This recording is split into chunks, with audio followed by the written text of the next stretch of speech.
이 사람은 경험을 통해 그 순간에 삶을 결정하며 살아갑니다.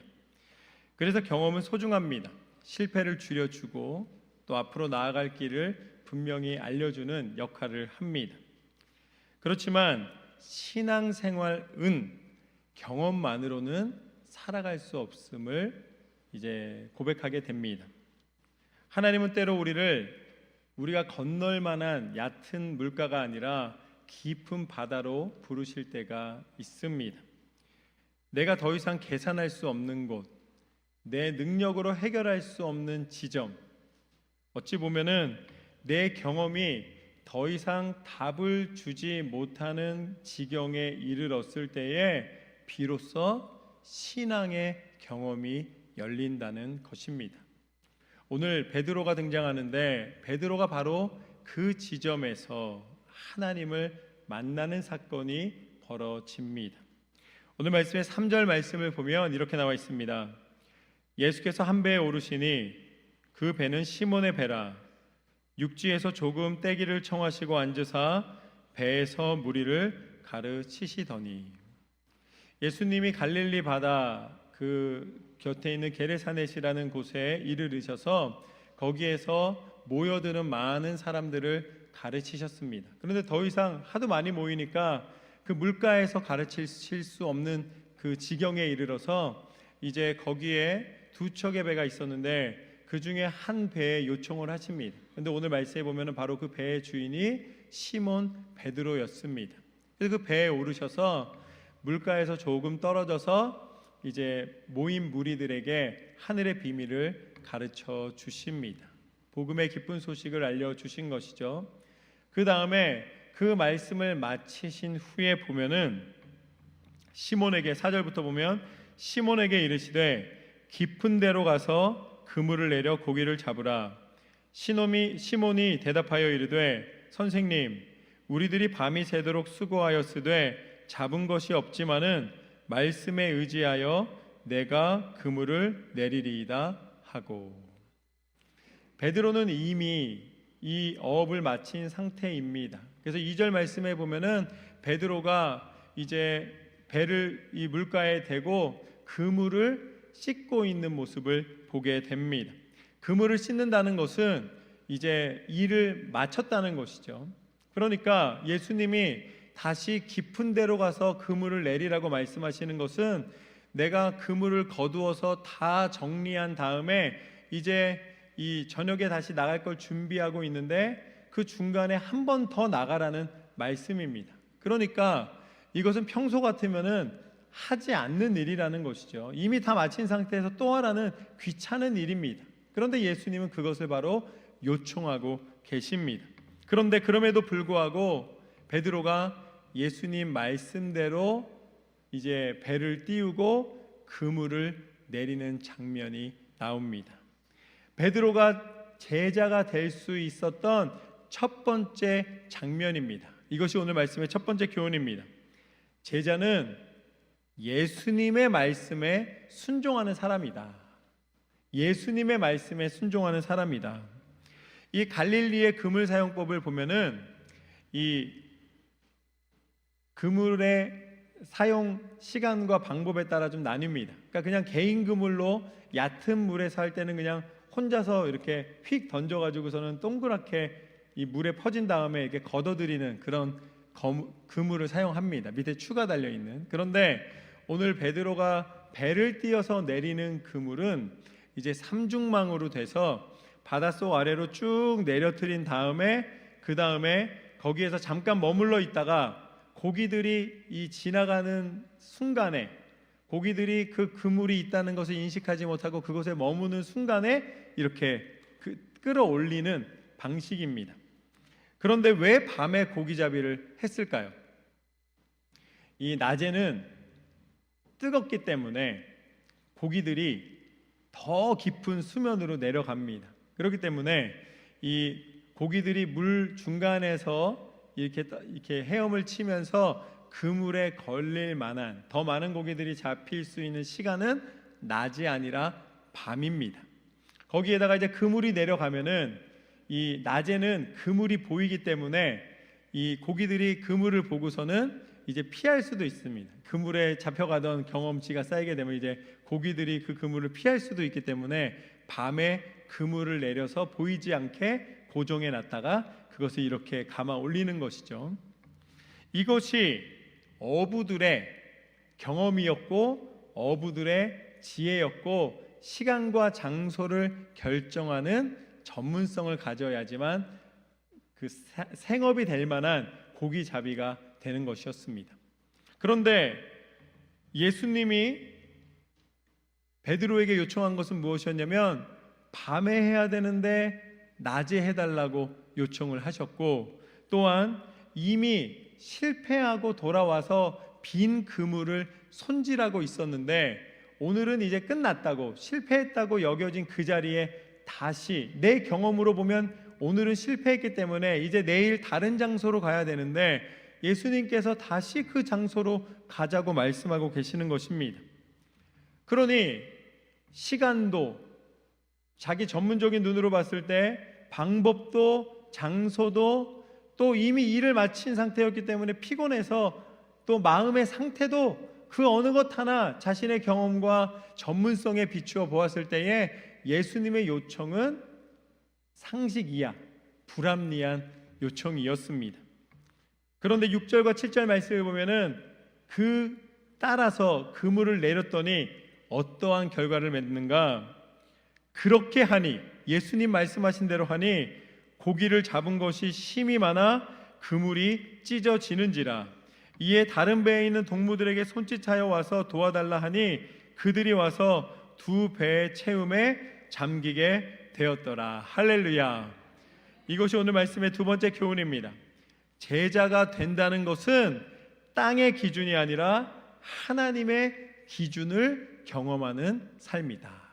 땅의 기준이 아니라 하나님의 기준을 경험하는 삶이라는 것이죠.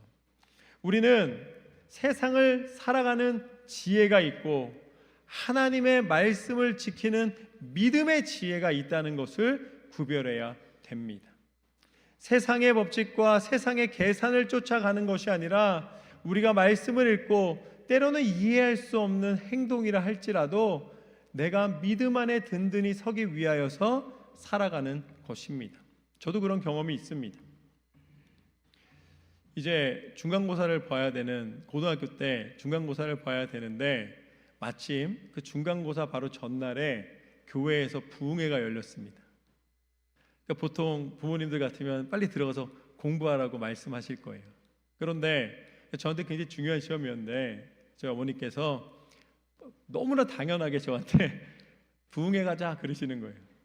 그래서 제가 어머니한테 아주 점잖게 말씀을 드렸습니다. 어머니, 저 내일 시험입니다. 보통 어머니들은 그래 시험 공부해라 이렇게 말씀하실 텐데 그게 무슨 소리냐라는 눈빛으로 다시 부흥회 가자 이렇게 말씀하셨어요. 그래서 어머니도 내일 나 시험이라 공부해야 된다고 말씀드렸더니 어머니의 논리가 그럴싸했습니다.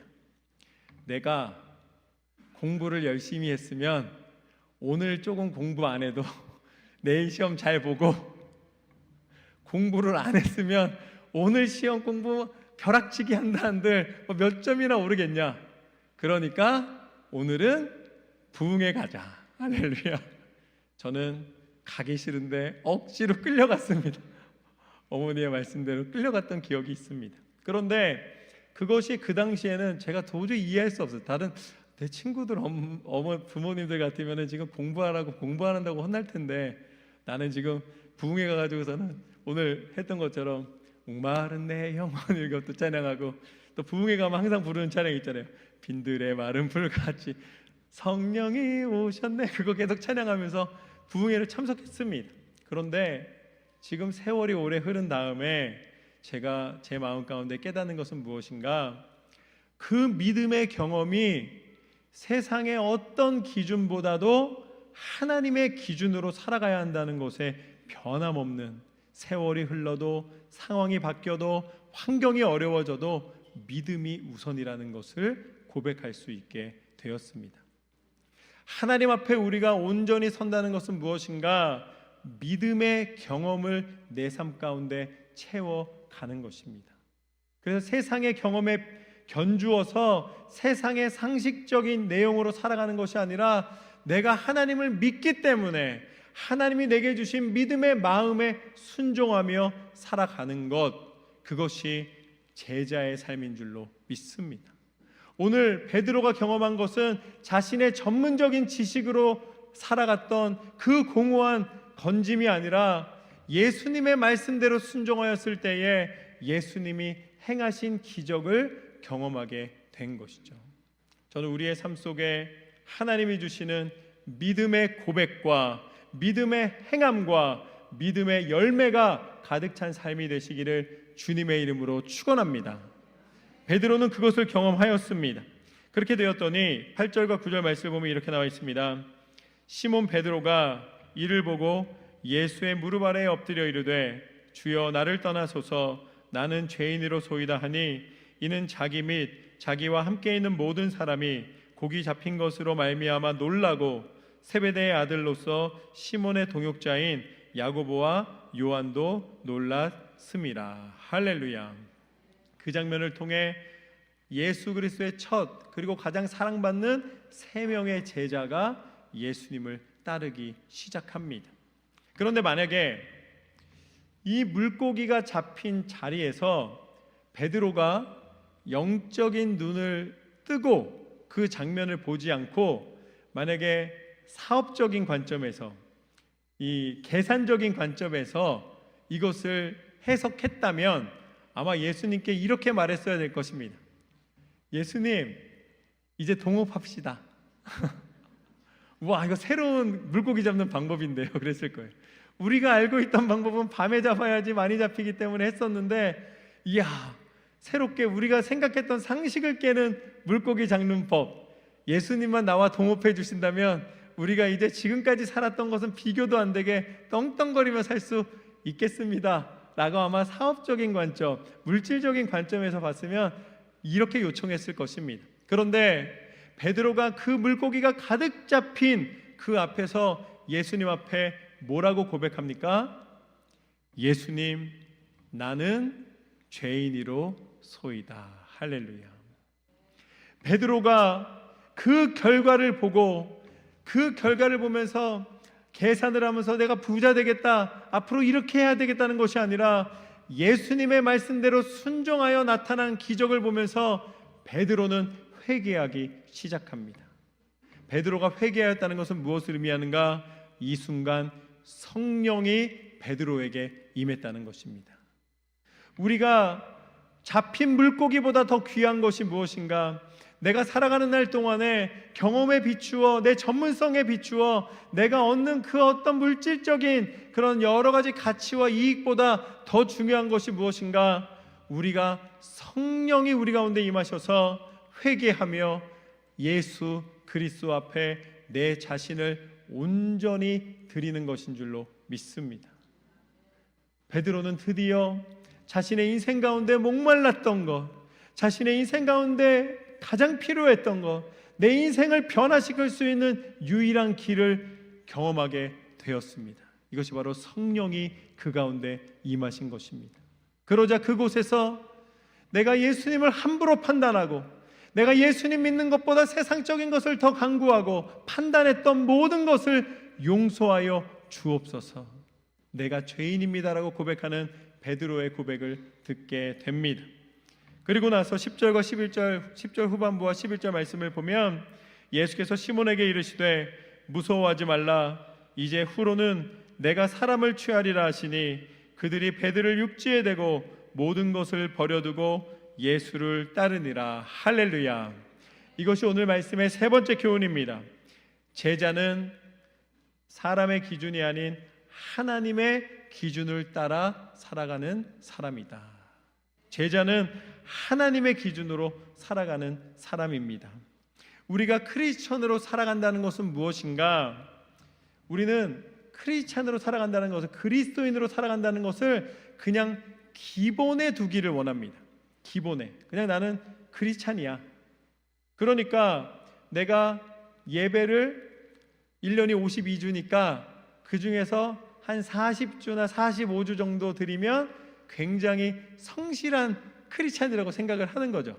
기본적인 건 지키고 있으니까 그렇다고 이야기하는 것입니다. 그리고 또 내가 이제 누군가에게 선한 말을 하고 또 다툼이 있을 때 좀 내가 중재 역할도 좀 하고 내가 또 하나님 앞에 작은 헌금을 드리고 이것이면 그리스도인으로 충분하다라고 그리스도인이라는 것을 가장 밑바닥에다 깔고 싶어 합니다. 깨어나시길 주님의 이름으로 축복합니다.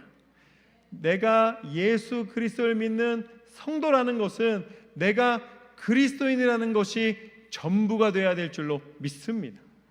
내가 그리스도인으로 살아가기 때문에 내 삶의 모든 결정을 예수님 안에서 하는 것입니다. 당시 베드로에게 가장 소중한 것이 배와 그물과 자신의 생업이었다면 이때부터 베드로는 그 모든 것을 놓고 오히려 예수 그리스도를 쫓는 제자의 사명을 감당하게 됩니다. 여러분의 삶 가운데 하나님이 원하시는 일이 있다면 하나님의 뜻 가운데 순종으로 살아가시기를 주님의 이름으로 축원합니다. 내가 가진 기준과 내가 가진 이 가치가 아니라 하나님이 내게 원하시는 것이 무엇인가, 내가 그리스도인으로 살아가는 것을 가장 앞에다 두고 그곳에서부터 시작해서 내 모든 결정과 판단을 해나가는 삶을 살아가는 것입니다. 우리가 그렇게 할 수 있는 이유는 무엇인가? 내 기준이 아니라 하나님의 기준에 맞춰 살아갈 수 있는 이유는 무엇인가? 하나님이 이미 우리 가운데 그것의 가치를 보여주셨기 때문입니다. 사람들은 베드로가 그렇게 간구하며 형 안드레와 찾기 원했던 메시아라는 존재는 지금 로마에 포로된 것을 해방시켜주고 정치적인 강력한 군사력과 통치력으로 이스라엘을 다시 독립시키는 것이었습니다. 그렇지만 예수님은 이 땅 가운데 오셔서 사람들의 요청과 사람들의 기대가 아니라 철저히 하나님의 약속과 하나님의 뜻대로 순종하셨습니다. 그러기에 오히려 힘 있는 자리, 누리는 자리가 아니라 오히려 섬기는 자리, 연약한 이들을 돌보는 자리에 서 계셨습니다. 그리고 마침내 죄인들을 위하여, 우리의 죄를 위하여 십자가에 달려 죽기까지 순종하신 줄로 믿습니다. 우리에 대한 사랑을 포기하지 않으신 줄로 믿습니다. 그러기에 예수 그리스도의 십자가는 우리를 향한 하나님의 사랑의 증거이며 우리에게 약속하신 것을 반드시 지키시는 하나님의 신실하심이십니다. 그리고 예수님은 다시 부활하시사 부활의 첫 열매가 되셔서 우리가 살아가는 모든 믿음의 삶이 끝이 아니라 죽음으로 멈추는 것이 아니라 다시 살아 부활의 영광을 바라보며 하나님 나라 백성 되는 그 놀라운 은혜를 예비하여 주신 줄로 믿습니다.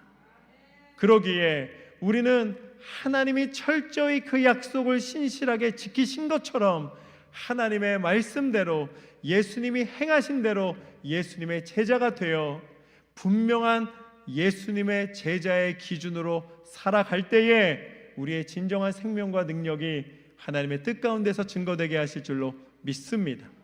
이것이 오늘 베드로를 제자로 부르셔서 하나님의 축복과 인도하심으로 인도하시는 장면입니다. 오늘 우리 모든 성도님들에게 이 놀라운 은혜와 능력이 나타나게 되시기를 주님의 이름으로 축원합니다. 오늘 말씀을 통해 우리는 세 가지의 은혜를 나눴습니다. 첫 번째, 제자는 예수님의 말씀에 순종하는 사람이다. 두 번째, 제자가 되는 것은 땅의 기준이 아니라 하나님의 기준을 경험하는 삶이다. 마지막으로 세 번째, 제자는 사람의 기준이 아니라 하나님의 기준으로 살아가는 사람이다. 이 고백처럼 하나님의 기준으로 날마다 승리하시는 삶이 되시기를 주님의 이름으로 축복합니다.